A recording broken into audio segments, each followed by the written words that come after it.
Le passé douloureux du chiot pitbull femelle remonte à 2011. Elle avait alors été ligotée à un arbre.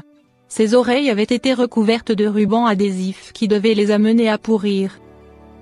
Cette opération est malheureusement pratiquée bien trop souvent et elle a pour but de rendre les oreilles des chiens plus faciles à couper, à l'aide d'un simple rasoir ou de ciseaux.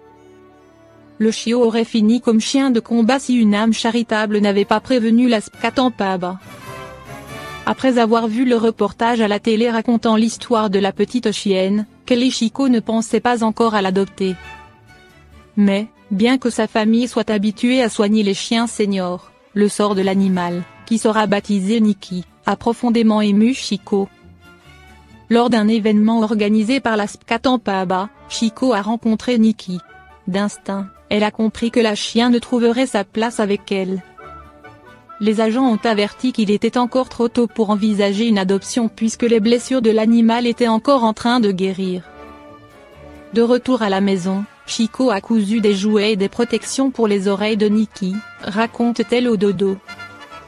C'est ce cadeau qui a décidé le refuge à téléphoner à Chico, une semaine plus tard, pour lui annoncer que l'animal lui serait confié. Entre Nikki et les autres habitants pitbull de la maison de Chico, l'entente se déroule harmonieusement. La chienne n'a pas perdu son oui, mais sa maîtresse doit la protéger du soleil et de la pluie puisqu'elle n'a plus ses oreilles. Aujourd'hui, Nikki a grandi et se charge d'être l'ambassadrice des pitbulls lors des événements pour l'adoption des animaux de refuge. Comment s'y prendre pour laver son chien? Vous repérez votre chien à l'odeur avant même de l'avoir vu? Un signe qui indique qu'il serait sans doute temps pour vous de lui faire prendre un bon bain. Et vous allez voir, ce n'est pas sorcier de laver son chien.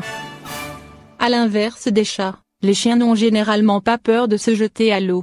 Alors quand vient l'heure de laver son chien, tout est presque plus simple. Presque. Il arrive en effet que certains ne soient pas enclins à s'adonner aux joies du toilettage maison. Laver son chien dans de bonnes conditions.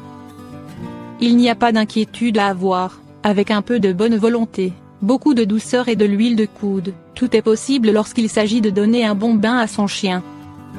Quelques astuces existent pour faire de ce moment parfois embêtant, quelque chose d'aussi agréable pour vous que pour eux.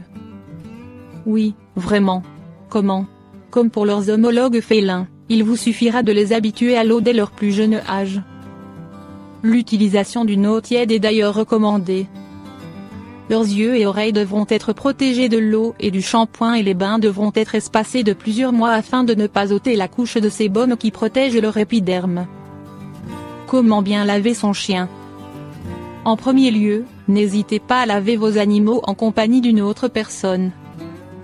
Par ailleurs, il ne faut pas manquer de vous assurer que l'eau est à bonne température, que le jet de la douche est doux, le tout en évitant leur tête. Cela vous évitera bien des désagréments. Autre détail qui a son importance, le shampoing.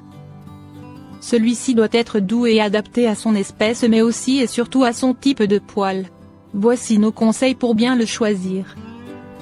En effet, en fonction de la race du chien et du pelage, certains chiens ont la peau plus sensible que d'autres. Pour appliquer le produit, vous n'avez pas d'autre choix que de masser vos animaux avec. Puis de bien veiller à tout enlever à l'eau claire afin de ne pas risquer d'endommager leur épiderme avec d'éventuels résidus. Après le bain de votre chien, il ne vous restera ensuite plus qu'à le sécher délicatement à l'aide d'une serviette et de les brosser, sauf en cas de poils longs. Là, vous devrez d'abord effectuer un brossage à sec puis faire le lavage.